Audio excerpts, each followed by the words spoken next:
Bueno, vamos a empezar. Buenas tardes a todos. Mi nombre es Leonardo Cuevas. Ya me había presentado Julián. Voy a ser un poco el coordinador de la charla del día de hoy. Vamos a tener una exposición muy interesante, al menos para los que amamos el mundo del ajedrez, ¿sí? Los que tenemos pasión por el mundo del ajedrez. Siempre en el marco de esta muestra, Movimientos en Blanco y Negro, esta estupenda muestra que conjuga el ajedrez, la historia y el arte. Bueno, la charla que nos toca hoy es un poco el origen, ¿sí? Los inicios de la práctica ajedrecística en nuestro país. Vamos a pasar desde la época de la colonia, vamos a hablar respecto a los cafés del siglo XIX, que es donde un poco se populariza la práctica ajedrecística en nuestro país. También vamos a hablar de la creación, del desarrollo de los clubes de ajedrez en la Argentina. Para eso trajimos a estos oradores de primerísimo nivel que saben y mucho del tema. Ellos son, bueno, Fernando Aucielo, que trabaja a partir del juego en educación, con énfasis en educación especial. Ha escrito ensayos referidos al ajedrez. Fue invitado a brindar algunas ponencias en distintas instituciones. A su vez da cursos sobre definición y concepto del juego en institutos terciarios de la ciudad de Buenos Aires. Fernando nos va a hablar puntualmente sobre el origen de la práctica desde la época de la colonia, ¿sí? Después le vamos a dar la palabra a Gustavo Águila, que está aquí, al lado mío. Es maestro de la Federación Internacional de Ajedrez, coordinador del programa de ajedrez escolar de la ciudad de Buenos Aires. Desde 2011 es presidente del Club de Ajedrez de Villa del Parque. Bueno, él es autor de muchos libros de ajedrez, uno de ellos declarado de interés educativo por el Ministerio de Educación, nada más ni nada menos.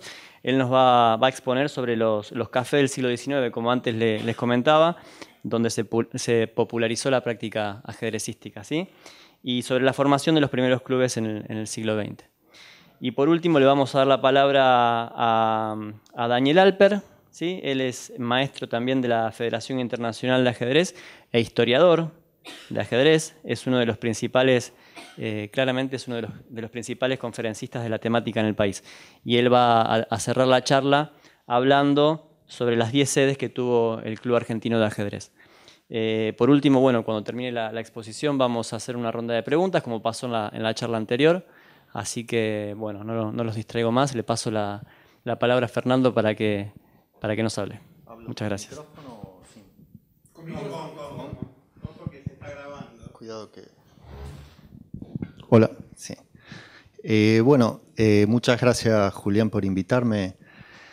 Yo le dije varias veces a Julián que este tema de la historia en la colonia de la ciudad de Buenos Aires hacía aproximadamente más de 15 años que ya no lo estaba trabajando. Y él me insistió, igual tenés que estar, tenés que venir. Así que un poco con ustedes voy a tratar de hacer un ejercicio de lo que puedo recordar de lo que seguramente olvidé, ¿sí? En principio me gustaría meterlos en un contexto, que es ¿por qué este tema? ¿Por qué a alguien se le ocurrió agarrar a qué se jugaba en 1610 en la ciudad de Buenos Aires? Y por ahí a la presentación que amablemente nos hizo el compañero, yo diría, siempre hemos pensado los orígenes del ajedrez en Argentina desde la ciudad de Buenos Aires. Y una de las cosas que uno descubre rápidamente cuando se adentra en deshacer el tiempo hacia atrás es que la ciudad de Buenos Aires no es el centro ni el origen de la historia de la posible práctica que haya tenido este juego. Porque obviamente Buenos Aires se fundó relativamente tarde y se tuvo que refundar porque no funcionó en su primera fundación. Y obviamente de haberse dado esta práctica fue de norte a sur y no de sur a norte o de sur a oeste. Primer punto que en general suele ser, diríamos, una barrera conceptual muy importante para poder avanzar sobre el tema, que es pensar Argentina desde Buenos Aires. Un error gravísimo, ¿sí? Primer punto muy, muy grande. Entonces, obviamente, en Salta, en Bolivia, en Perú, en México, en Cuba, en Córdoba, vamos a encontrar infinidad de material con respecto a nuestra querida Buenos Aires, ¿sí? No por eso vamos a desentendernos de la posible práctica. Rápidamente, para perder la ingenuidad, no hay rastro de que fehacientemente se haya jugado ajedrez en aquella primera Buenos Aires. De lo que quedó rastro, y digo, de lo que yo encontré, vieron que a veces las personas suelen decir no hay rastro, yo no encontré. Tal vez otro con una inquietud parecida pueda llegar a encontrar. ¿En qué documentos me basé? Que era un poco también lo que quería comentar. Bueno, actas capitulares, actas notariales, 2, 3 o 4 a lo sumo grandes ensayos de algunos que se han inquietado por el tema, pero que siempre han hecho referencia a este tipo de materiales. Para que se den una idea, yo en aquella época, estamos hablando del año 95, 93, que fue cuando me interesó el tema, que también sería interesante por qué me interesó el tema, además de por el tema del ajedrez, ¿no? Yo no encontraba cosas con respecto al ajedrez y a la historia del ajedrez en aquella época. No había nada que dijera se jugó al ajedrez. Sí había algunos tableros que cuando en una casa se perdieron, se volvieron a encontrar en un acta notarial donde un obispo había hecho un juicio y heredó la casa. Dentro del ajuar de la casa había bufetes, una mesa de truques, donde era una especie de juego de billar. Por eso también me asombraba, qué increíble, ¿no? Se juega al billar, se juega al ajedrez en Buenos Aires y aquella primitiva casa que pertenecía a Simón Valdés, que era uno de los grandes tesoreros y gran corrupto de la época, con contrabando de esclavo negro, había fundado en su casa esa casa que tiene esa mesa de primitivo billar y esos juegos ajedrezados. No hay ninguna ficha, no hay ninguna partida, y cuando uno empieza a mirar, ¿se jugaba ajedrez? Bueno, y en principio nada nos dice. Esos juegos eran de 8×8, pero en esa época también se jugaba y se practicaba a gran escala, también las damas, jugando con 3 filas contra 3 filas, pudiendo comer para adelante y para atrás. Y no necesariamente estaba más expandido el ajedrez que las damas. Y que estuviesen esos juegos, sí, uno presupone que se jugaba, pero fehacientemente no lo sabemos. No lo sabemos. No quedó ninguna partida, no hay ninguna historia de ningún jugador. En la conferencia anterior, uno de los ponentes dijo que el ajedrez servía a veces para... Es como un juego blanco el ajedrez, en el sentido de que está permitido, está bien visto, etc. Entonces, a veces cubre otro tipo de prácticas. Bueno, el español siempre ha querido presentar el ajedrez como un juego de la vida privada. Otro dato también interesante, ¿no? ¿Qué cosa es el ajedrez? Si es un deporte, si es una práctica, si es una costumbre. Bueno, interesaba también ubicarlo como un juego, no como cualquier otra cosa, ¿sí? Y como un juego de la vida privada, no como un juego de la vida pública que podía haber sido una corrida de toros, que se podía dar en la Plaza de Mayo. Yo recordaba haber ido a la Academia de Historia día tras día tras día, a ver el acta capitular, ¿no? Y cada día me daba un día para leer. Por ahí, si estaba en marzo, me leía las actas capitulares de marzo de 1608, qué sé yo, ¿sí? Y recuerdo que salí a la calle y yo veía una moto y ya imaginaba que era un toro. Porque también la historia tiene esas cosas. Y aparte la Plaza de Mayo es la misma plaza que fundó Garay, en el mismo emplazamiento. Y la catedral está en el mismo lugar que la catedral. Y la Casa Rosada está en el lugar del fuerte. Y la primera casa donde estaban estos juegos ajedrezados, o sea, estos tableros simplemente, estaba en la esquina de Alsina y Bolívar, frente a la iglesia de San Ignacio, frente a la librería del colegio, ¿sí? En diagonal a la librería del colegio. Ahí estaba la casa de Don Simón. Esto un poco para unas pequeñas cosas que recuerdo de que, ¿por qué investigaba? Yo no soy investigador de grado. ¿Por qué me inquieté en eso y fui tanto a esa biblioteca de la Academia Nacional, a la Academia de Historia que queda en Balcarce, ahí a media cuadra de la Casa Rosada? porque en principio a mí me interesaba el juego. ¿Qué cosa es el juego? Me interesaba ubicar el ajedrez como un juego. Y no había material a nivel en esa época que me pudiese brindar información sobre eso en Buenos Aires. Y entonces digo, ¿y qué puedo estudiar en Buenos Aires? Y lo que sí había en Buenos Aires era la posibilidad de hacer una historia de esto, ¿sí? Hoy cuando venía para acá, venía con mi mujer en el tren y me dijo, ¿sabés de qué ibas a hablar? Y yo pensaba en 3 temas, ¿no? Pequeñas anécdotas de esa investigación, un poco presentar el marco del juego, o sea, el ajedrez como juego, que es algo que también me interesaría recalcar. Y como tercera cosa, ¿por qué la historia colonial? Porque me parecía que tenía que ver con la pregunta de ¿por qué jugamos a lo que jugamos? O por qué, él leyó muy bien mi antecedente, ¿no? Yo yo intervengo en instituciones a partir del juego del ajedrez con énfasis en la educación especial.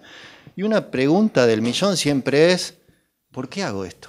¿Por qué este juego? Y cuando trato de preguntarme por qué este juego, digo, ¿y cómo lo justifico?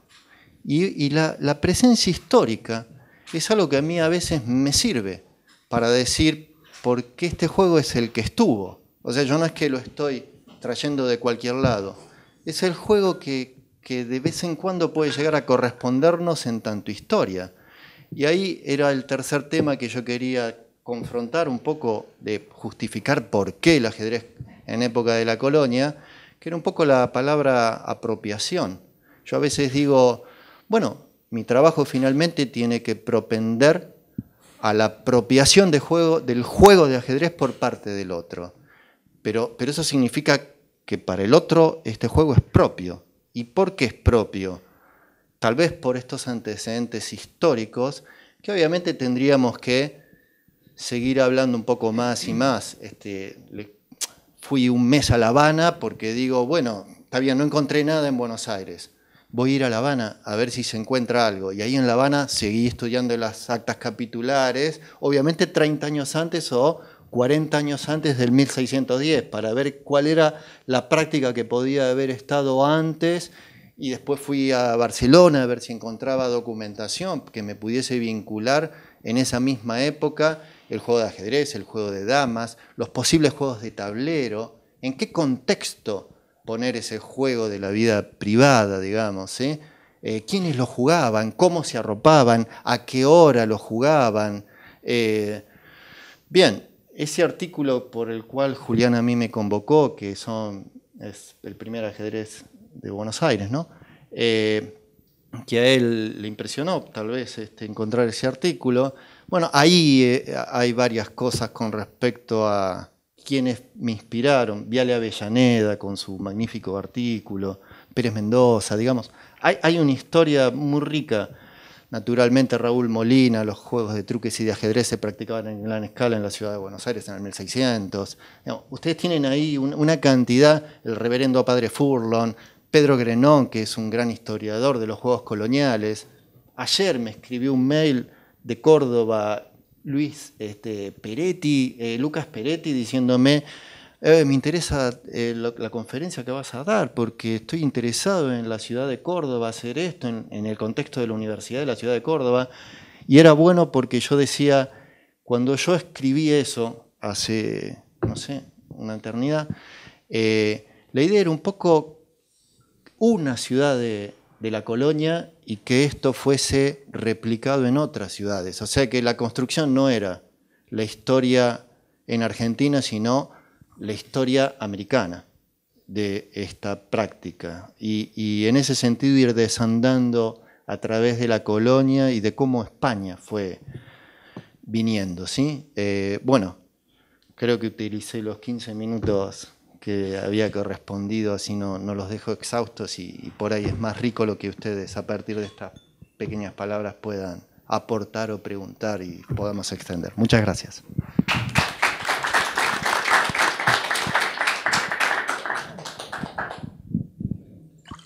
No, al final.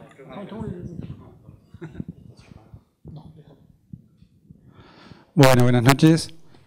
Mi nombre es Gustavo Águila, un gusto estar acá con ustedes, gracias por la invitación.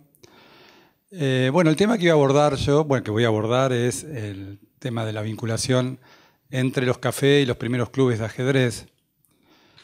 Bueno, un poquito de mi biografía, aunque no esté dentro del marco de la charla y demás, es por qué por ahí me interesé por estos temas, ¿no? Yo comencé a jugar a los 10 años en el Círculo de Ajedrez de Villa del Parque, era del barrio, y bueno, ese círculo tuvo una gran tradición y una gran importancia dentro de lo que era el ajedrez argentino.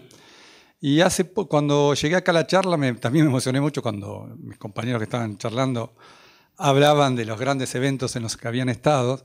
No estuve en el 60, pues nací en el 60, pero sí cuando Fischer jugó con Petrosian también, no me acuerdo haberlo visto a Horacio, pero yo pude ver las primeras partidas. Era un niño, estaba en 5º grado. Una de las fantasías de chicos es cuando me dijeron, tenés una entrada para ir a ver Fischer Petrosian. Yo pensé que iba a ir a ver a 2 personas jugando, como en el círculo, y que yo iba a estar ahí al lado, cerca. Entonces mi mamá me dijo, no vas a hacer ruido, pues yo era un niño, ¿no? Claro, cuando entré a la sala ahí en la Martín Coronado, estaba por allá arriba y allá abajo jugaban los jugadores. Sí recuerdo, y muy emocionante, que la hinchada de Petrosian, porque la hinchada de Fischer la teníamos todos éramos medio hinchas de Fischer, y todos empezamos al calor del huracán Bobby Fischer a jugar al ajedrez. Recuerdo haber jugado el primer torneo de Ciudad de Buenos Aires escolar en el año 1971, y que Fischer en una de esas presentaciones, no recuerdo, creo que fue en el teatro mismo, fuimos algunos chicos y lo pudimos conocer. Como ya lo describieron, Fischer era una persona muy alta, así, muy carismática, y para mí cuando lo vi era un superhéroe que aparecía ahí en el medio de los mortales, ¿no? Bueno, yo empecé a jugar ahí, seguí mi carrera ajedrecística, y ya siendo más grande quise saber un poco la historia de dónde pertenecía, quiénes habían sido los pioneros que alguna vez se les ocurrió en el barrio de Villa del Parque, un lugar que, bueno, ahora estamos más conectados, pero en 1933, cuando se fundó el Círculo, era medio periférico, de haber hecho una institución de ajedrez, ¿no? que se desarrolló en el tiempo. Como acá dijo el licenciado Fernando, realmente entre el siglo XV y XVIII hay muy pocos elementos para poder ver qué pasó con el ajedrez. Ni siquiera sabemos si vino con Colón el juego de ajedrez, pero sí presuponemos que en esos siglos se jugaba al ajedrez, porque si no, no entenderíamos por qué en el siglo XIX, donde ya hay unos cafés que ahora voy a nombrar, ya hay todo un ambiente ajedrecístico y de salón y de patriotas que están jugando al ajedrez, y el ajedrez está muy valorado. Digo, debería haber una tradición previa. Lamentablemente no tenemos registro de partidas. Yo pensé que Fernando por ahí conseguía algo más. Y sí tenemos esto de los testamentos y lo que habló él del corrupto que es Simón Valdés, que era el tesorero de la Real Hacienda, que él en su espacio tenía un espacio de juegos donde se supone que se jugaba al ajedrez. Por lo tanto, si me permiten, hacer un siglo para atrás, y quiero nombrar un solo café que no es de la Argentina, no es de Buenos Aires. Perdón, Julián, me escapo de acá del país, pero para todos ustedes va a tener mucha repercusión, que es el Café de la Regence. Ese es un café situado en París, ya no existe. Se fundó en el año 1750. Y fíjense que, los vínculos del ajedrez con la cultura también, porque digamos que en París era bastante cosmopolita, al café asistían rusos, griegos, ingleses, suecos, españoles, pero les voy a leer personajes que pasaron por ese café, fuera del ajedrez. Napoleón, Benjamin Franklin, Diderot, Montesquieu, Robespierre, Rousseau solía jugar con Philidor, Voltaire, Víctor Hugo, Balzac, o sea que geniales escritores, políticos, y como Napoleón, que han gravitado tanto en la historia de la humanidad, pasaron por ese café y jugaron al ajedrez también. De Napoleón, no sé, saben que hay algunas que otra partida, pero que no sé, son como las anécdotas de Naidor. No sabemos si son verdaderas o si son falsas. Sí, yo he leído algunas en un libro que se llama El perfecto tramposo del ajedrez. No sabemos si se las atribuyen o realmente las jugó con algunas damas del lugar. Sí, la tríada de los grandes ajedrecistas franceses de esa época, Rousseau, Deschappelle y Labourdonnais, participaron ahí de partidas y jugaron. Y quisiera nombrar a un jugador que se llamó Legal, Keimur de Legal. Ese jugador por ahí no tiene tanta trascendencia en lo que es en relación a las partidas de él como maestro, pero sí es el creador del mate legal. Ese mate donde uno entrega la dama y con los 2 caballos y el alfil damos jaque mate. Sí está fichada ahí una partida que jugó con un tal Brie. Y lo más importante de Legal, no solo que nos dejó este mate, sino es que cuando Philidor tenía 14 años lo tomó como discípulo. Philidor es uno de los grandes de la historia del ajedrez. Tiene esa famosa frase que dice: los peones son el alma del ajedrez. Fue un fantástico músico, acá Daniel nos podría dar una charla entera sobre las capacidades de Philidor como músico. Y el gran maestro, recuerdo el gran maestro Ben Larsen, lo consideraba el mejor jugador de la historia. Vieron que esto es muy difícil saber quién fue el mejor jugador de la historia. Porque es difícil comparar distintas épocas, ¿no? Pero Larsen partía de esta base: ¿quién fue el que tuvo más diferencia con sus contemporáneos? Y él decía que Philidor había sido el más grande porque justamente casi que no tenía rivales para jugar. Daba pieza y peón de ventaja, hay muchas partidas de él dando ventaja. Bueno, ahora sí me vuelvo disculpen que me fui para atrás, ahora entramos en Buenos Aires, ya estamos en el siglo XIX. Y bueno, acá ya les comenté que había salones y también estaba muy metida la historia del país. Uno de los más importantes, donde se jugaba el ajedrez, ya les digo, era un juego de patriotas, ¿no? de clases altas, era en la casa de Bartolomé Mitre. Su señora esposa tenía un juego que quedó, que todavía hay registros de él. Y uno de los que jugaba ahí con él era el general Geli Oves, que tuvo varios hijos, pero uno de ellos, Miguel Ángel Geli, está considerado el primer campeón, digamos, oficioso. Decían que había sido el primer gran jugador que tuvo el país. Yo recuerdo una vez le tuve que hacer un reportaje al gran maestro Héctor Rossetto. Fui con un amigo, con Marcelo Reyes, que es maestro FIDE, y también nos preguntó: a ver, dígame quién fue el primer gran jugador de la Argentina. Y yo tiré Reca, porque había sido el primer campeón argentino, y varias veces, y aparte un monstruo del ajedrez. Marcelo tiró varios nombres: Villegas, Grau. Sin embargo, Rossetto nos dijo: no, averigüen quién fue Miguel Ángel Geli, y van a ver que ese fue el primer gran jugador. No hay mucho de ajedrez de Miguel Ángel Geli. Hay alguna que otra partida que no son buenas, pero sí lo podemos presuponer que era ajedrecista, porque hay anécdotas de él. Él además se dedicaba a la composición artística, y hay anécdotas de él como, por ejemplo, bien de ajedrecista. O sea, que la mujer lo llamaba para cenar, él decía: ya voy, y después de 2 horas volvía la mujer y decía: pero no viniste, ya se enfrió la comida, como que él habían pasado 2 horas y estaba abocado a resolver una partida de ajedrez o un problema y no se había dado cuenta del tiempo que había pasado, ¿no? Bueno, vamos a ir ahora a pensar en los primeros cafés. Ya tenemos registros en 1855 que hay un almacén de ramos generales. Todos estos que voy a nombrar estaban todos por el centro. Estamos lejos de Villa del Parque, de Vélez Sarsfield, de otros clubes como Villa Crespo, que voy a nombrar dentro de un rato.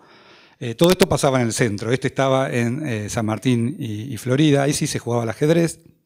Y después hubo 2 cafés que fueron emblemáticos. Uno es el de los Catalanes, que sobrevivió hasta el año 1873, que estaba en la calle Perón y San Martín, y el Café de Marco, que está ubicado que está situado hasta 1871, estaba en Alsina y Bolívar. Ahí ya tenemos una primera grieta. Hoy salió la palabra grieta varias veces, porque una especie de blancos y negras ahí. Porque el Café de los Catalanes era, más que nada, participantes de ahí eran los patricios, y en el de Marco, los morenistas. O sea que ya había una pica extraajedrecística entre ambos cafés. Esto después lo van a ver cuando hablemos de los clubes, que también existe esto, ¿no? Algunos que son más de tinte de clase alta, digamos, y otros más vinculados a lo popular. Bueno, después hay un café muy importante que es el de Lloveras. Sobrevivió hasta 1916 y está situado en Hipólito Yrigoyen, entre Perú y Alsina. Así que ahí en la zona de la Plaza de Mayo tenemos varios de los orígenes del ajedrez. Y acá ya podemos situar que había un profesor de origen ruso llamado Máximo Abramson. Algunos deben conocer que hay un ajedrecista que empezó en Villa del Parque, que era muy bueno, Horacio Abramson. Yo pensé que podía tener alguna vinculación, pero era más que nada una pretensión mía para vincularlo con Villa del Parque, pero no, porque el apellido de este Máximo era un ruso con una H entre la M y la S, y Horacio era Abramson, sin H, digamos. Parece que era muy buen jugador, pero además tenía como particularidad que le gustaba enseñar, y uno de sus primeros alumnos fue Julio Lynch. Este jugador fue importante porque, aparte, más tarde fue uno de los fundadores del Club Argentino de Ajedrez, donde después Daniel seguramente nos va a deleitar con todas las anécdotas. En 1858 ya tenemos el Café Tortoni, que todavía existe. Este café lo ubican todos, ¿no? Estamos por Avenida de Mayo, hay que hacer cola para entrar. Yo paso todos los días por ahí, siempre está lleno de turistas esperando. Es un café muy, muy agradable, muy vinculado a la cultura, ¿no? No solo al ajedrez. Bueno, ahí se jugaba también, Y después tuvimos ajedrez en lo que fueron los primeros, el café de los 24 billares, que después derivó en los 36 billares. Ahí hubo muchos jugadores que después fueron fundadores del Círculo de Ajedrez de Buenos Aires, círculo que realmente es importantísimo, ahora les voy a comentar por qué, pero que hoy en día no existe. Y lamentablemente yo hace unos años trabajaba una cuadra de ahí y me daba mucha pena que hay un edificio y ni siquiera hay una plaqueta que diga acá se fundó y vivió el Círculo de Ajedrez de Buenos Aires, que les digo, junto con el Club Argentino, me parecen los dos clubes más importantes a principios de siglo, ¿no? Después tenemos otro café emblemático, que fue el Café Rex. Este café funcionó desde 1938 hasta que se cerró en 1960. Ahí se jugaba mucho al ajedrez. Yo les quiero contar que en estos cafés no solo se jugaba ajedrez, sino también, bueno, los billares, obvio, billares, también había juego de naipes, había billar en algunos de esos casos, y también circulaba, como en el caso de la Regens, algunos jugadores que, digamos, no serían profesionales pensados como son hoy los grandes maestros de ajedrez, pero que sí que se hacían un manguito desafiando por monedas o por pesitos algunas partidas de ajedrez. Muchos de ellos eran bohemios, o sea que sobrevivían gracias a esa retribución que recibían jugando con otros jugadores. A veces se jugaba por la mesa. Yo he ido, por ejemplo, a jugar con algunos amigos por la mesa, alquilamos el juego y el reloj, y el que perdía, jugábamos un mal que perdía, tenía que abonar eso, ¿no? Bueno, este café es muy importante porque uno de los que visitaba ahí el café es un polaco, un escritor polaco que se llama Witold Gombrowicz. No sé si lo van a nombrar. Para Juan José Saer, que es un gran escritor argentino, para él es una voz profundamente argentina, la de Gombrowicz, pero si ustedes lo buscan, lo googlean, van a ver que figura como que es un escritor polaco. Se rumoreaba que había venido en el mismo vapor que había venido Miguel Najdorf en el 39. Eso no lo pude chequear. Sí que era un ajedrecista bastante destacado. Y por otro lado también era un escritor que era importante. Si bien estaba de espaldas a lo que era la élite, a todo el grupo de Victorio Campo y demás en relación a la literatura, es un escritor que en ese café tradujo una obra que yo se las recomiendo, si no lo tienen, pueden regalárselo, un libro que se llama Ferdidurque, que es un libro de este escritor, donde en el Café Rex se hizo una traducción de este libro, y es muy interesante porque participaron varios claro, porque este hombre sabía muy poco de español, entonces en esa traducción participaron muchos ajedrecistas. No pude nunca determinar quiénes habían sido, como para dar un poco más datos, pero sí que había, porque yo estudié letras también, entonces medio que la anécdota esta me viene también de mi carrera, que Sábato dijo que había sido una traducción genial, porque se anticipaba un poco a estas teorías posmodernas de los franceses en el sentido de la muerte del autor, porque como participaban todos de la traducción, y dice que de pronto decía, ¿cómo se dirá esta palabra? Él trataba de explicar en polaco lo que era, y algún ajedrecista que estaba jugando ahí pimponeando le decía, no, pone aquí esta palabra, y así se iba traduciendo, había como un comité de traducción, y esa es la traducción más interesante. Hay otras también. Bueno, después tenemos ya la confitería Richmond. Yo creo que muchos de acá deben haber ido a la Richmond, ¿no? Sí, ahí pues veo caras que sí. No sé si a jugar al ajedrez, porque era una confitería ahí en Florida bastante paqueta, donde vos en el primer piso podías tomarte con más, pero abajo cambiaba, ¿no? Era como que si uno iba al primer piso, veía un ambiente de gente bien, ahí merendando, bajabas y veías el típico ajedrecista, fumando, gritando, disculpen la palabra, bardeándose unos con los otros y jugando, como yo les digo. En este bar, supuestamente, el gran maestro Rossetto tenía un admirador que él no sabía, años después le comentó que lo había visto jugar ahí, se había enamorado de su juego. Rossetto fue realmente un extraordinario ajedrecista, que es nada menos que el Che Guevara. Porque cuando ellos se conocen en La Habana, el Che le dice, no, yo a usted lo conozco muy bien, porque el Rossetto va y lo saluda. Dice, yo lo veía jugar en el bar ahí, en la Richmond, y era fanático suyo, ¿no? Ustedes saben que Rossetto fue muy bohemio, estamos hablando de bohemios, él siempre vivió del ajedrez y de otros juegos, ¿no? Tenía una frase famosa, yo lo quería mucho a Rossetto, siempre lo cito, que decía, yo a lo que peor juego es al ajedrez, y en esto soy gran maestro, decía. Bueno, ha venido acá su hija, así que lo hemos tenido. Bueno, vamos entonces un poquito a los clubes ya. Bien, todo este movimiento que había en los bares y en los cafés derivó en que varios de ellos dijeran, che, ¿por qué no fundamos algún club o algún centro? Por ahí la palabra club parece muy potente, ¿no? En el sentido que uno piensa un club, ¿no?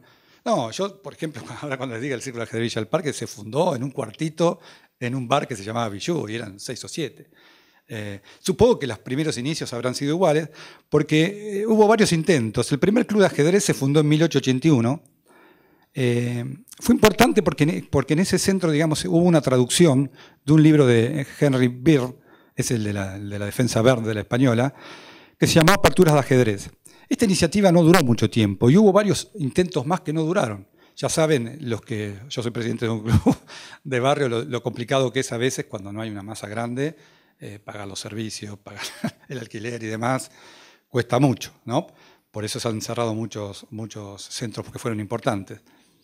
Y bueno, recién en 1905, ya estamos en el siglo XX, a partir de los asiduos concurrentes al Club Progreso y con la ayuda de la experiencia que ya habían adquirido en estos intentos fallidos, se funda el Club Argentino de Ajedrez. Seguramente estos primeros fundadores nunca pensaron, igual que el Café de la Regencia, en la influencia que iba a tener el Club Argentino de Ajedrez en la historia universal, diría yo, del ajedrez y en América, ¿no? Bueno, a ver, estamos ya con eso. Vamos a ir ahora a los otros clubes importantes. Yo recién les nombré que en 1916 se fundó el Círculo de Ajedrez de Buenos Aires. Tan pronto como este círculo empezó a moverse y a realizar actividades, fue un poco la cara opuesta, la competencia del Club Argentino de Ajedrez. El Club Argentino de Ajedrez estaba más ligado a las élites, a las clases altas, y este era como el club más popular, digamos. Fíjense qué importante era este círculo. Ahí estaba Roberto Grau, que en el año 24, cuando un equipo argentino va a París, los 4 jugadores, si bien hubo algún otro inconveniente, pertenecían todos a este círculo, que eran Palau, Valentín Fernández Coria, Grau y no me acuerdo el otro, Rivarola creo que era. Ahora, lo debo poner. Perdón, y Damián Reca, perdón, me estoy olvidando de Damián Reca. Todos del círculo. Todos del círculo eran todos del círculo. Igual ya había una pica, ¿vieron? Los que estudiaron. Una escisión. Hubo de la FADA y el Club Argentino, medio que fue la provincia de Buenos Aires, se cindió. En esa época no estaba la Federación Metropolitana de Ajedrez, que la entidad de segundo grado. O sea, hoy un círculo de ajedrez se tiene que afiliar primero a la Metropolitana y la Metropolitana a la FADA. En esa época era directamente en la FADA, ¿no? No había tanto ajedrez como para tener entidades intermedias.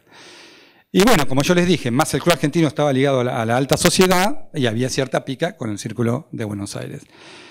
Otros círculos importantes que se fundaron en esa época. Yo cuando antes comentaron todos los esfuerzos que hizo Grau cuando se le cae el aporte del Estado y él tiene que salir a buscar dinero por todos lados, y hace pidiéndole a todos los clubes de la Argentina que hagan unos aportes, era enorme la cantidad de centros de ajedrez que había en todo el país. Nos asombraría la cifra, porque estamos hablando del año 39, donde la población, por supuesto, era mucho menor del país y mucho menos de Buenos Aires.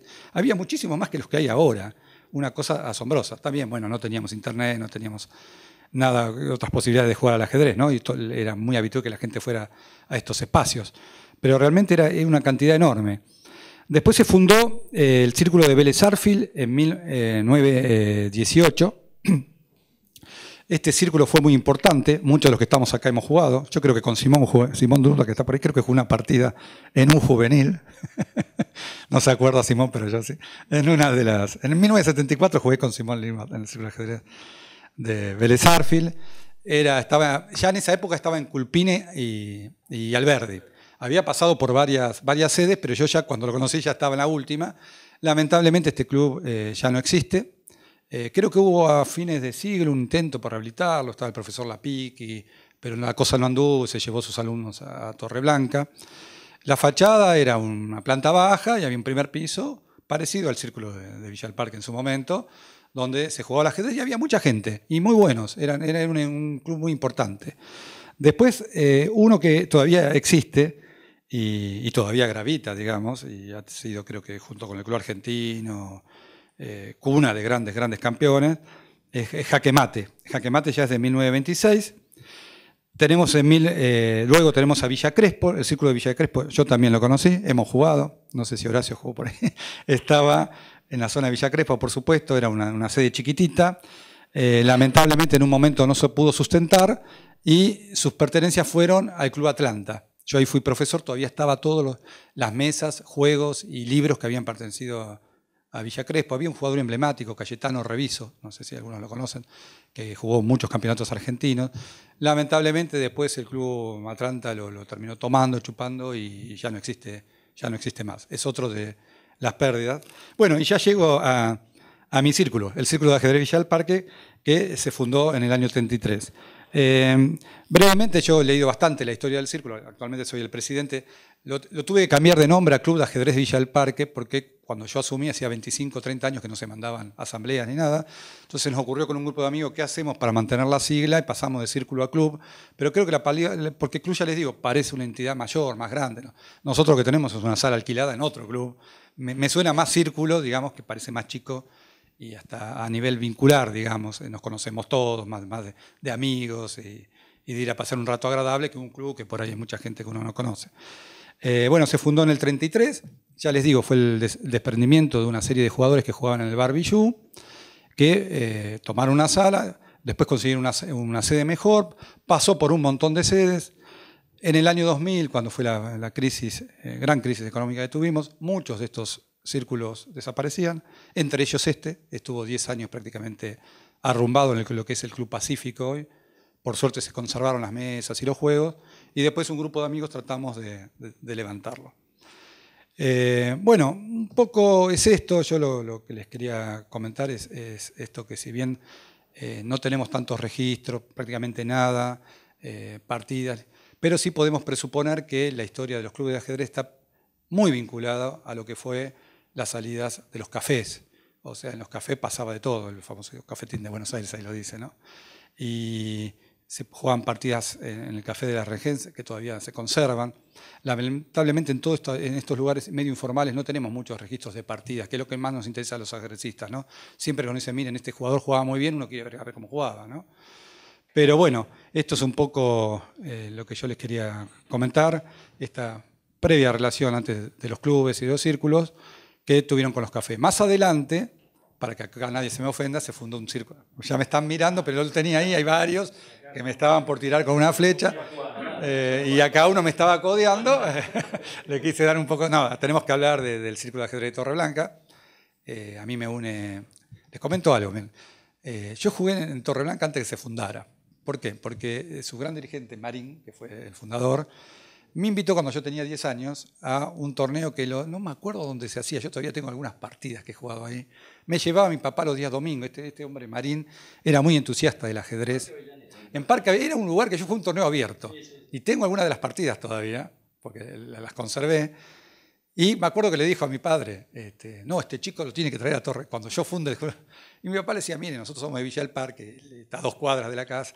Bueno, pero vas a ir concurriendo, cosa que hice, porque jugué hasta el 78, después volví, jugué muchas partidas con Horacio aquí, jugamos Copa de Campeones, Torneo Superior, pero bueno, hoy en día mi club me absorbe, cada tanto voy a Torreblanca, pero no voy como un extranjero, sino que realmente comulgo totalmente con las ideas de Torreblanca, robé muchas cosas para el semillero que estamos haciendo ahora con los profesores y los chicos, y medio como el Círculo de Ajedrez Ballester, el de Martel en su momento, el de Villa del Parque, teníamos esa onda, digamos, de ser todos amigos, más allá que había disputas entre jugadores, peleas, como hay en todo ámbito donde jugamos al ajedrez, que se traslada a veces lo ajedrecístico afuera, pero todavía sigue surgiendo ese mismo espíritu, que el presidente no es una persona que está por ahí encerrada, sino que está limpiando, que está viendo cómo paga la luz, que está sacando la bolsa de basura y juega al ajedrez con sus amigos.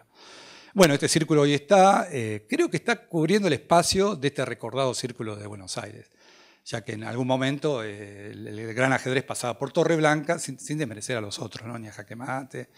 Entre Torreblanca y el Club Argentino era medio la pica a ver quién tenía los mejores jugadores y los mejores chicos. Bueno, buenas tardes a todos. Es difícil. Yo estoy acostumbrado a hacer charlas sobre historia del ajedrez que duran como mínimo unas 2 horas y media y hasta 3 horas seguidas. O en ocasiones hablar en un máximo de 10 minutos. Pero aquí estamos ante la inconveniencia de, tener que jugar un partido de ajedrez que no se sabe si es un partido de ajedrez pensado o blitz. Y es difícil adecuarse a una u otra modalidad. Claro, pero es incómodo, uno no sabe cómo abordar la cosa, porque, para empezar, el abordar lo de las 10 sedes del club argentino es prácticamente imposible en este tiempo, es cero, la posibilidad es cero. Es decir, que ya, digamos, lo que uno se había propuesto de antemano está condenado al fracaso.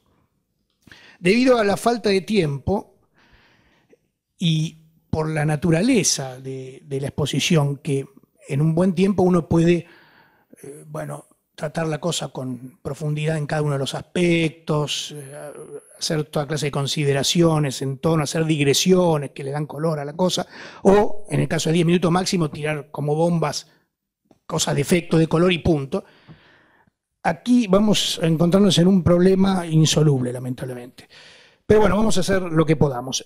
En virtud de esta falta de tiempo y de este mix entre un blitz y una cosa que tenemos un poco más para poder exponer algo, tuve que hacerme de lo que no acostumbro hacer, una serie de tips en hojas así, borrador, para imponerme a mí cierto ritmo, que con la morosidad que me caracteriza en otro tipo de posiciones con más tiempo, no voy a poder entonces detenerme en cada uno de los puntos que tenía previsto.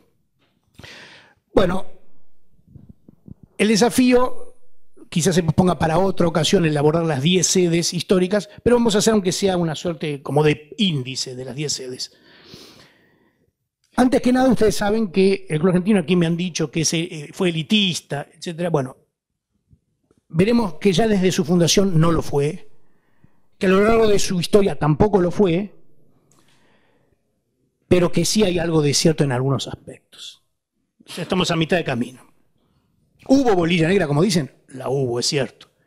Y la bolilla negra característica de entidades tradicionales, es cierto.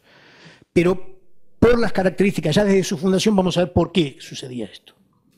Aclaro que yo soy socio vitalicio del Club Argentino, desde el año 79 soy socio, pero también he sido 12 años socio de Torreblanca y quiero a las dos instituciones, no creo en el Boca River para nada. Para mí las dos tienen diferentes colores, etcétera, y aportan lo suyo.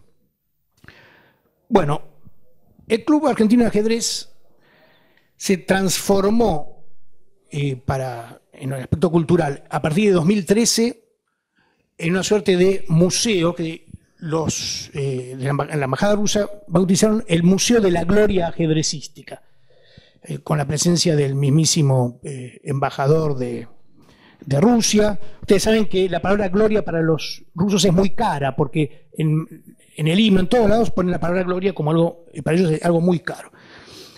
Y por eso se llama Museo de la Gloria Ajedrecística. El club, que tiene una historia vastísima, está parcelado en 10 grandes estaciones de museo, y tenemos aquí presente al fundador de ese museo y entonces presidente del Club Argentino de Ajedrez, doctor Claudio González, que merita realmente por su creación un aplauso.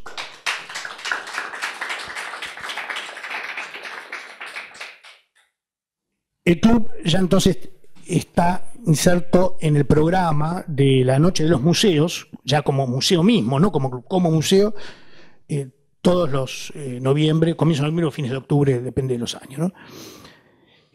Y entre 1000 y 1000 personas lo visitan en esa noche. Y es algo muy estimable eso. Bueno, vamos a ir rápido, porque no tenemos mucho tiempo, a varias cuestiones. Primero, ¿cómo llegamos a la sede actual? La sede actual es la primera sede propia que el club, como tal, forma parte del club a partir del 21 de mayo de 1948. Y es la 10ª sede y la primera sede propia a la vez. Todas las anteriores se alquilaban. Pero, si se me permite, voy a recordar a dos personas que conocieron 9 de las 10 sedes. Una fue el doctor Aaron Schwartzman, que ustedes lo conocerán, los que son ajedrecistas, murió a los 104 años, tristemente conocido por el público en general por ser el que no cobraba una jubilación, una cosa muy triste, una actualización de haberes. Pero el doctor Schwartzman tuvo una historia excepcional, fue campeón sudamericano de ajedrez en 1934, 17 años en el Club Argentino de Ajedrez fue su campeón, y se retiró invicto para consagrarse a lo que ya era la medicina, que era un cirujano muy prestigioso. Yo tuve la fortuna de ser amigo de él y conocerlo en los últimos años, y fue reconocido en vida todo lo que hizo. Él fue socio a partir de 1923, casi 90 años de socio tuvo. Y a su vez tenemos al doctor Julio Casco, que era dentista de profesión, que también hizo mucho por la institución, había nacido en 1906. Les aclaro que Schwarman nació en 1908 y murió en 2013, y Casco en 1906 y murió en 2002. ¿Qué tiene que ver esto con el club? Ahora lo vamos a ver. Está todo vinculado.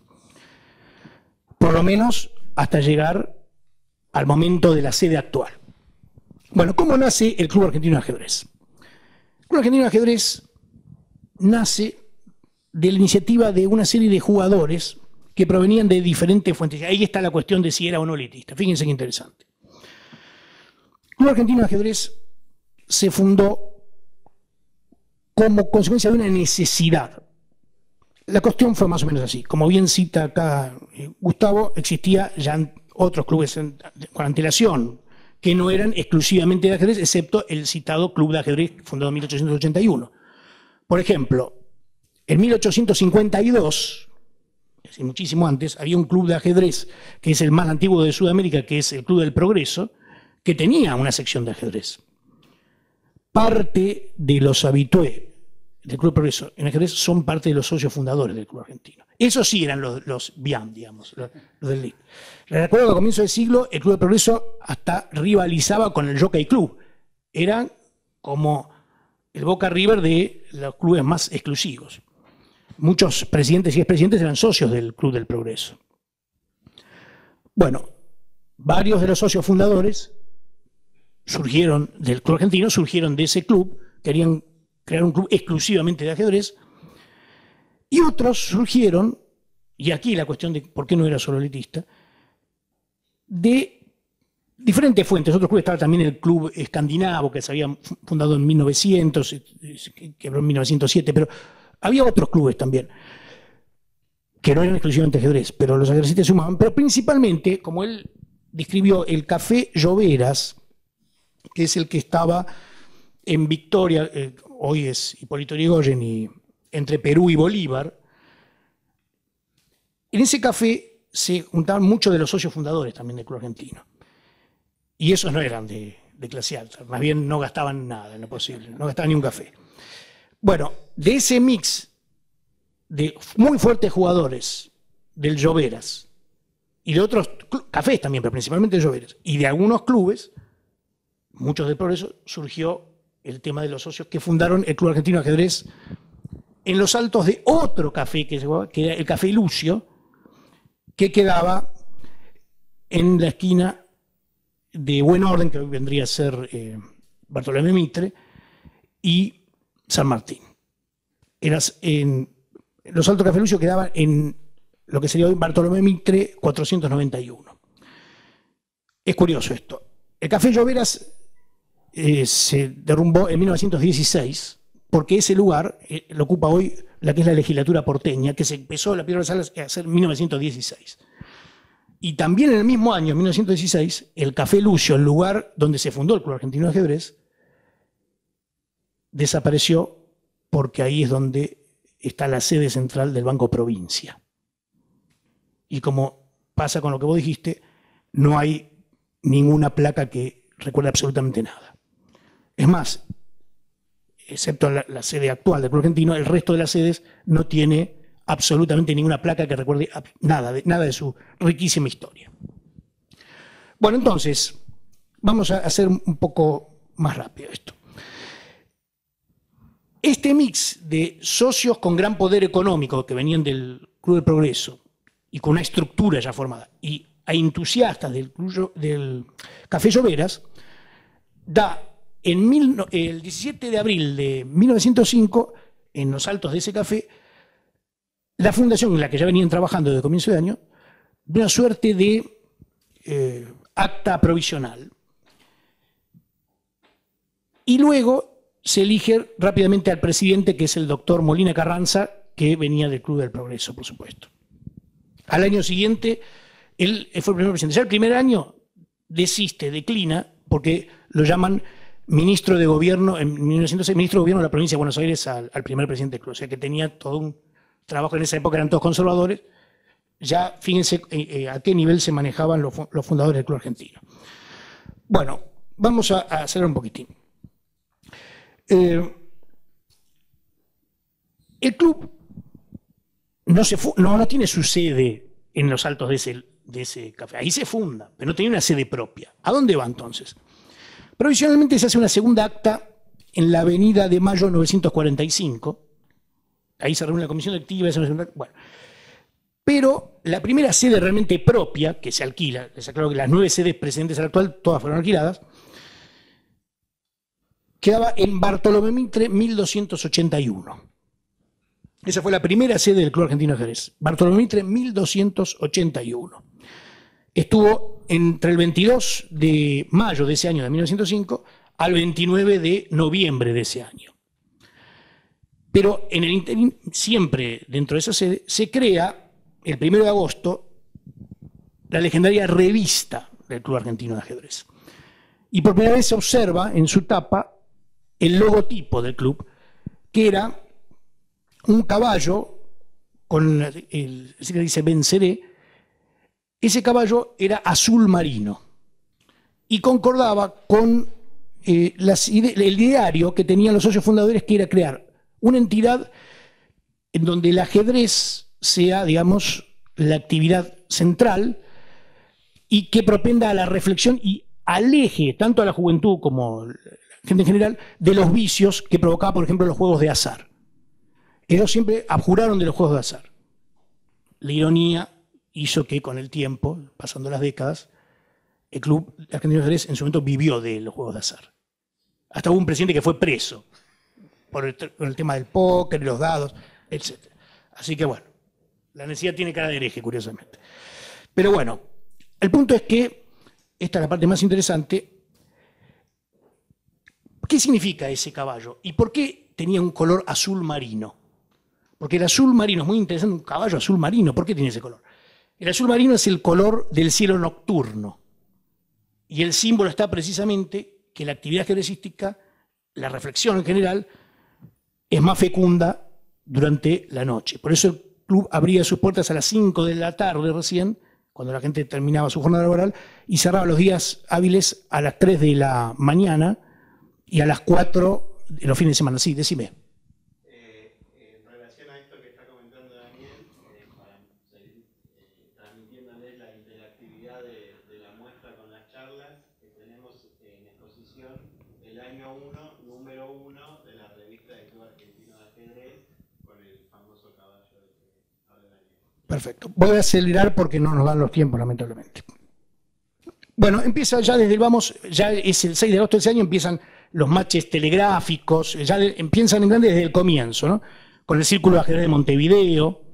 Desde el vamos se buscan actividades, e inclusive contratar a maestros de talla mundial a que vengan a jugar, siempre con, obviamente, el dinero de la gente del Club del Progreso, originalmente de los socios fundadores. Pero se hizo una primera conscripción de socios. Y como no había realmente en Buenos Aires un lugar donde se jugara ajedrez realmente de competición, los mejores del país venían aquí, se congregaron en el club 160 socios a la primera convocatoria de los socios fundadores. Ya desde el vamos, 160. Y como ven, no había mucha discriminación, vos sí, vos no. Así que no fue así. Ya al año había 250 socios. Y al año ya, empezó también al margen de ajedrez a ver billar, dominó, que fue muy popular, y hasta les llamó la atención backgammon. Backgammon también hubo. Muchas décadas después, apareció, por ejemplo, el bridge y el go, por supuesto. Pero los iniciales fueron el billar y el dominó y el backgammon. Bueno, también hicieron, no solo por telégrafo jugaron con Montevideo, sino también los clubes de Chile, etcétera, todo internacional. En 1907, primero en 1905 viene Teichmann, el gran Richard Teichmann, el campeón alemán, y juega con nuestro amigo, el que vos citaste, Miguel Ángel Gelli, ¿no? que en realidad es el hijo del famoso Helio, que es el general, ¿no? Todos estos son famosos por la guerra contra el Paraguay, eso lo sabés. Toda esa gente es famosa por eso. Bueno, en 1907 viene Taubenhaus, y ahí prueba suerte, pero Taubenhaus no era de la misma talla. Entonces juega Jelly y le gana 3-0 el match. Benito Villegas, un jugador extraordinario, le gana match también 4-2, es decir, un desastre. Lo trajeron y se burlaron todos de él. Así es, así es. En fin, pero ese es el que falló, pero después hubo otros grandes, ¿no? Bueno, el primer campeón del club, en 1905 se jugó un campeonato del club, pero hubo 3 empates, desistieron. El primero oficialmente fue Benito Villegas, que conoció las 10 del club, un entusiasta infatigable del ajedrez. En esa época no había campeón argentino, se puede decir que era un campeón argentino, porque el que era el mejor del club argentino era el campeón de Argentina, básicamente. Es como un Andersen, un Mifilidor, ser campeones antes de que existiera el título de campeón mundial. Bueno, a nivel nacional, el campeón del club argentino, hasta 1922, la creación de la Federación Argentina de Ajedrez, era el campeón del club argentino. Uno dirá, bueno, pero ¿y qué pasa a partir del 16 que se crea el círculo de ajedrez? Bueno, ahí surge la cuestión. El Boca River ese que vos citabas. Ya lo vamos a ver. Bueno, voy a entrarme un poco. Por ejemplo, la primera visita, la de Lasker, el campeón mundial en persona, viene aquí, da conferencias fabulosas. Es una pena que yo tengo tanto para decir sobre eso, pero no nos dan los plazos.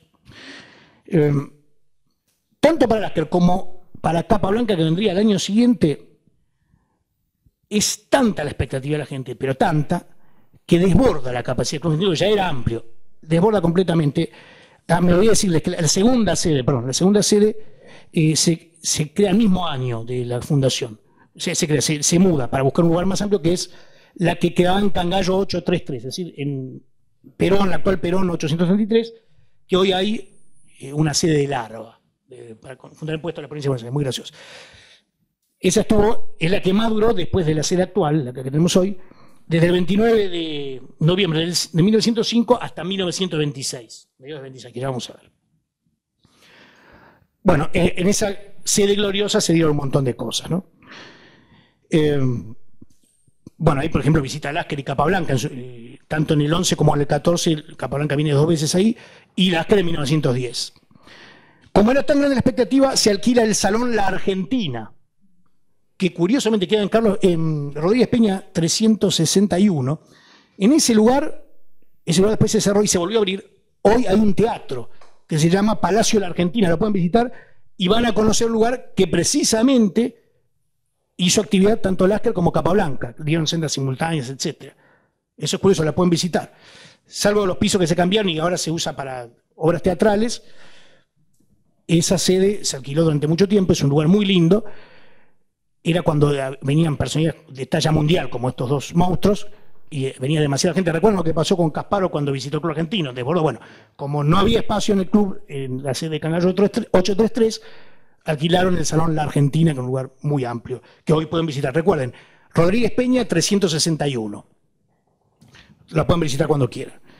Creo que el único cambio es el piso de roble de la Boña, que no está más. En el club argentino actual sí lo conserva, pero bueno. Bueno, como curiosidad les digo, Capablanca, por ejemplo, trajo el ajedrez Blitz a la Argentina. En 1911, en su primera visita, él hizo una suerte como de árbitro organizador lo llamaba así, torneo de rapidez. Gracioso, ¿no? Y uno tenía 10 segundos por jugada. Esa fue la primera vez que en Argentina se empezó con el tema del ajedrez Blitz, el cual, por supuesto, Capablanca era un maestro consumadísimo, ¿no? Era el mejor del mundo en eso, claro, exactamente. Bueno, nos visitó también después Boris Kostich, en especialista en la ajedrez de la SIGA en 1913. Se quedó acá un tiempo Boris Kostich, hasta jugó en 1914 un torneo, se hace socio en el 14, curiosamente, y gana un torneo fuera de premios. Bueno, en fin. El jugador famoso, el serbio Kostich, ¿no? Bueno, hasta curiosidad, en 1914 se crea el primer campeonato femenino en el Club Argentino de Ajedrez. Eso pocos lo registran. Bueno, ajedrez a la ciega, ajedrez para ciegos, actividades en las penitenciarías, es decir, el Club Argentino tenía un rol social la penitenciaría, por ejemplo, ahí que quedaba en la Avenida Las Heras, ¿recuerdan? Donde estaba el parque.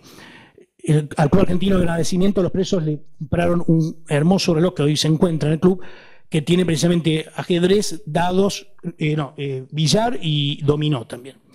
Es decir, que un gran servicio social hacía el club, pensaba siempre en la sociedad.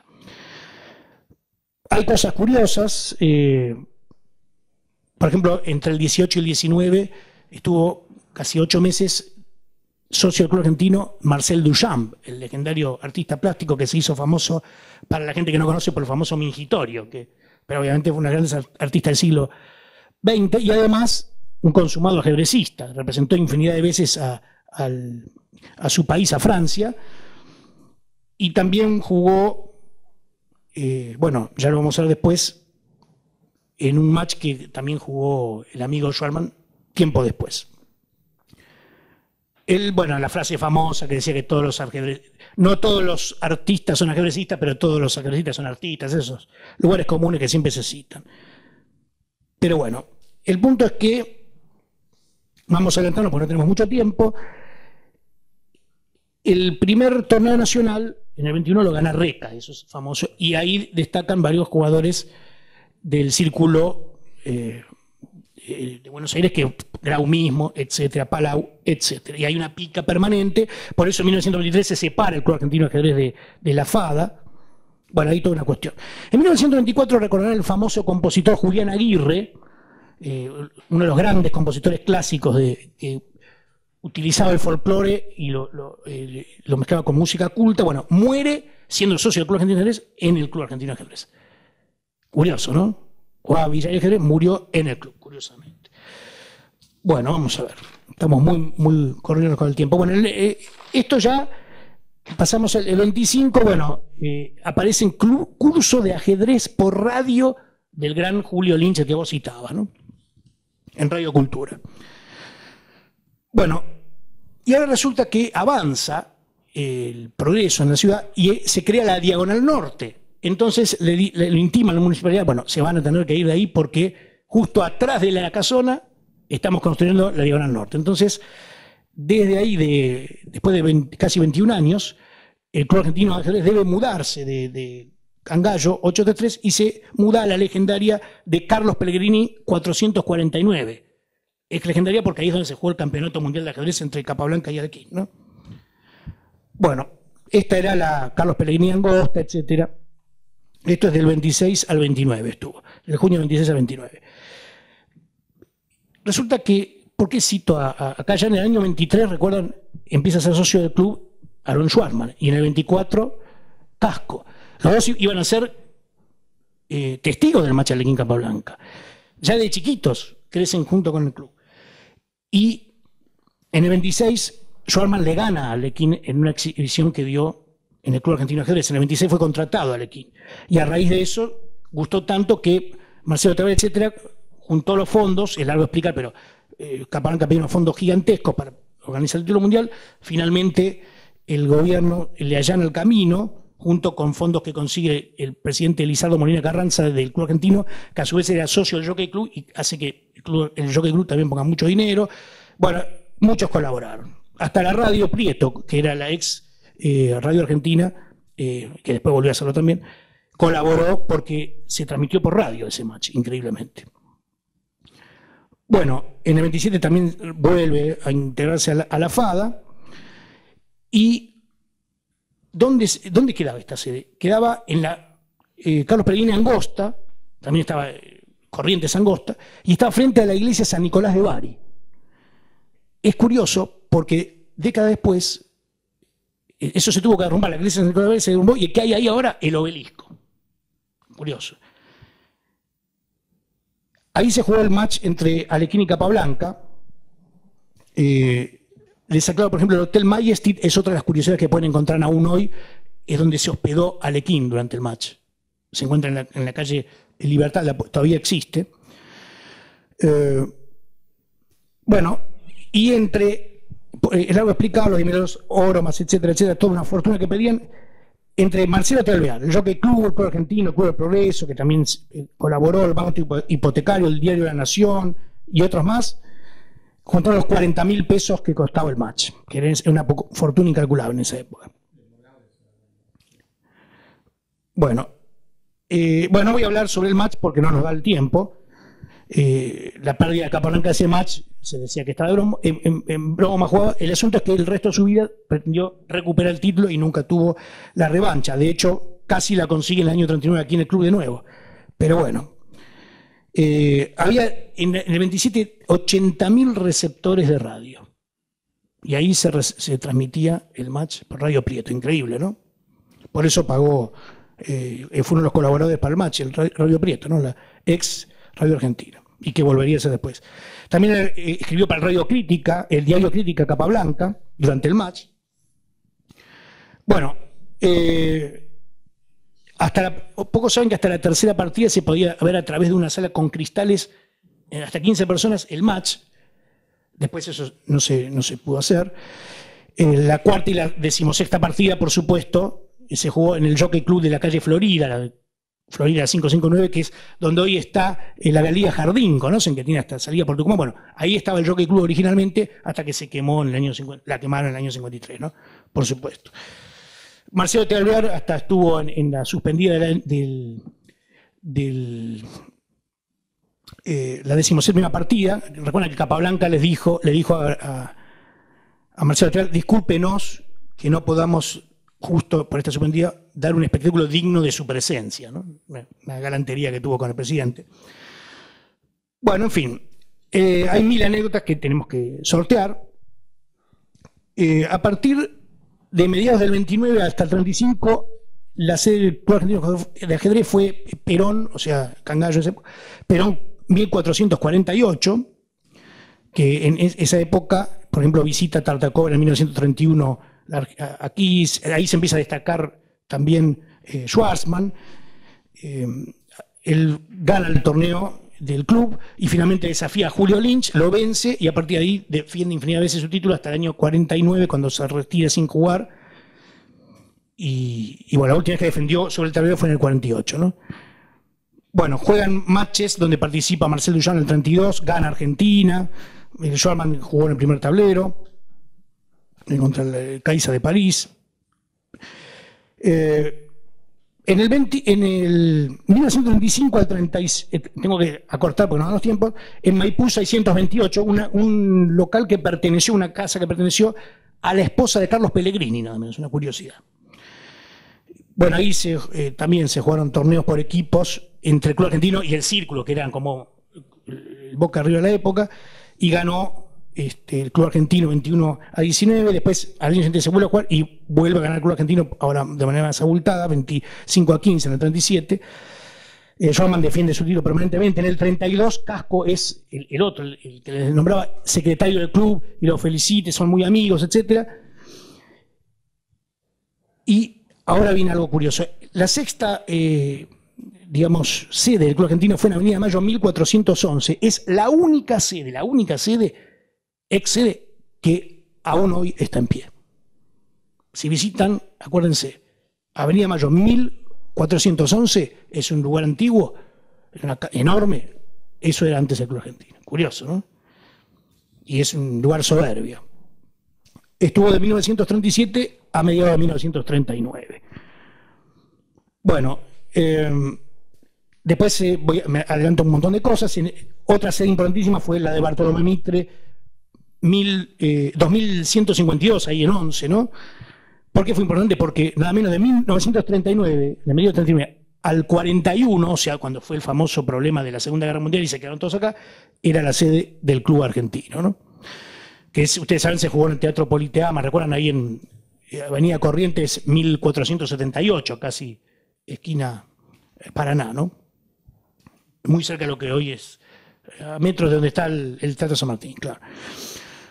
Bueno, aquí tenemos algo muy gracioso dentro de las circunstancias. La desesperación de la revancha, empiezan negociaciones en el Club Argentino por la revancha entre Capablanca y los dos estaban jugando el Torneo de Naciones. Como no tenemos tiempo, porque era graciosísimo, en la revista Caixa, que ven acá, de noviembre de 1939, anuncian, escuchen esto, jugarán Capablanca y Alequín. O sea, ya está confirmado que van a jugar por el título en la revancha y dan toda una explicación. Por supuesto, eso nunca sucedió, pero es gracioso como titula, ¿no? Jugaron, ya está confirmado. No pasó así. Sí, es muy gracioso, es muy gracioso. Lástima no los plazos porque es jugosísimo, no los plazos. Bueno, pero nunca tuvo revancha, pero acuérdense esto, Capablanca se vengó. ¿Por qué? Porque así como Navros y otros decidieron quedarse aquí, Alequín cometió el error de irse a Europa. Entonces, como él vivía en Francia, los nazis toman París en el 40, lo obligan a negociar, a hacer toda una especie de títere de lo que ellos quieren, hacen jugar un montón de cosas, y él desesperadamente quiere escapar de Europa. Entonces está en un momento de Marsella y le manda un telegrama a Capablanca, donde le ofrece jugar en cualquier condición por el título mundial, claro, para conseguir la visa, que juegue en Cuba, en Estados Unidos, donde él quiera. Y Capablanca en el 41 le dice, no, gracias, no. Una venganza siniestra. Y bueno, y eso le costó todo al Alequín porque después pasa todo lo que ya ustedes conocen, el pacto con los nazis, los artículos antisemitas, y después lo van a buscar y termina muy mal. Bueno, igual no digo que lo asesinaron, digo que termina, claro, una muerte terrible a los 53 años. Bueno, con la salud arruinada. Bueno, siempre va avanzando la cuestión y nos pasamos ahora a Avenida Santa Fe 1292, ahora hay una agencia de viajes. El club estaba desde el 19 de septiembre del 41 a junio del 46 estuvo ahí.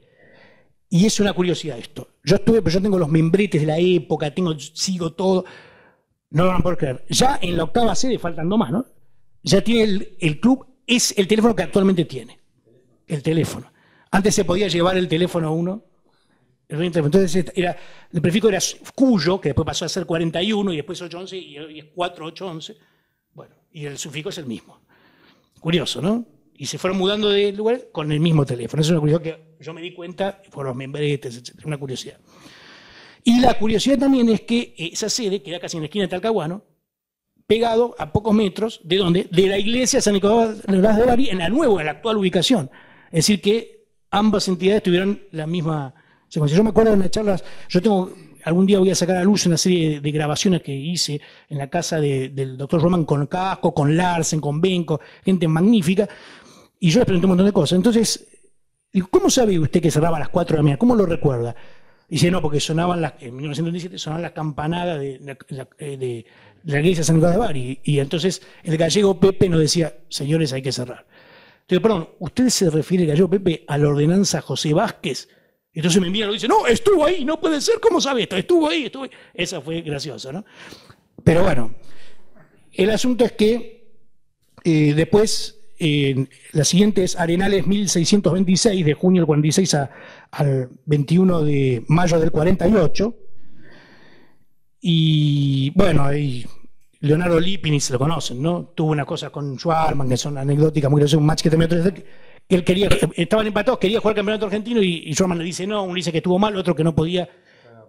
Sí, después no se radicó después en Paraguay. Él había nacido en Riga, muy joven. Bueno, lo mismo que Iliesco, que algunos dicen que el torneo de naciones, no, Iliesco, si bien era rumano, estaba por acá, digamos, se había radicado mucho tiempo acá. En la década de 30 le había jugado en el 33 con Schwarman por el título del club. Muchas defensas que hizo. Bueno, vamos a hacerlo más corto, vamos a terminar ya prácticamente. La sede actual es la primera sede propia y accede el club a tenerla el 21 de mayo, como dije, del 48, es la sede que está hasta la fecha. Es una cosa muy curiosa, ya en el 46 ya estaban las ideas, ¿no? Y tuvimos la suerte extraordinaria que Leopoldo Sara, que era el diputado radical, y John William Cook, que era peronista, y que ambos eran socios del Club Argentino de Ajedrez, hicieron lo imposible para que eso se trate, con ayuda, pero además se trate en el Congreso como ley, porque había, no es por el club solo, por supuesto, había todo un movimiento de apoyar el deporte en general, se benefició con eso no solo el Club Argentino de Ajedrez, sino otras entidades y otros clubes de otras naturalezas deportivas también, y entonces a la familia Areco, que ocupaba actualmente la actual sede del club, se le pagó 410.000 pesos, que es una fortuna, con un subsidio de 260.000 del gobierno, y bueno, y una ley del Congreso de 1947 que miren que muchos estaban al margen de Leopoldo Sala y John William Cook, estaban, por ejemplo, Ricardo Balbín, no sé si lo conocen, Arturo Frondizi, le suena, etcétera, todos entusiastas de esta iniciativa, ¿no? Y para terminar, les comento lo siguiente. ¿Cómo se inaugura por fin la sede propia, el palacete que hoy tenemos? Con un gran torneo de Najdorf. Gana Najdorf. El torneo, a pocos días de inaugurarse este tema, ¿no? Del nuevo club. Ahora la cuestión es, Najdorf simboliza el éxito, ya que ya tenía un poco antes, pero en lo sucesivo. Y Schwarzman, después de defender durante tanto tiempo, iba a dedicar después a otras cosas, solamente a la medicina.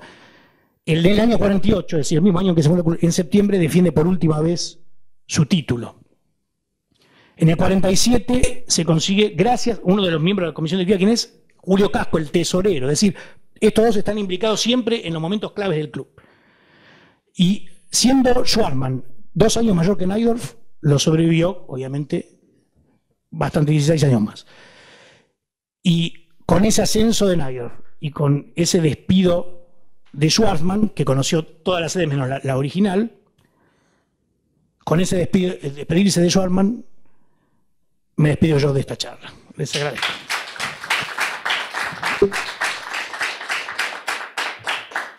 Bueno, la verdad que nos quedamos con muchas ganas de seguir escuchando a Daniel y a los demás expositores, un tema muy interesante.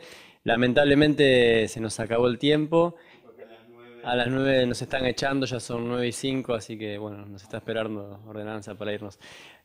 Nuevamente muchas gracias por haber venido y muchas gracias para los oradores por... Lamento no responderle acá al amigo Gustavo sobre lo de las óperas de Philidor, que tengo un montón de cosas para decir, pero no hay tiempo.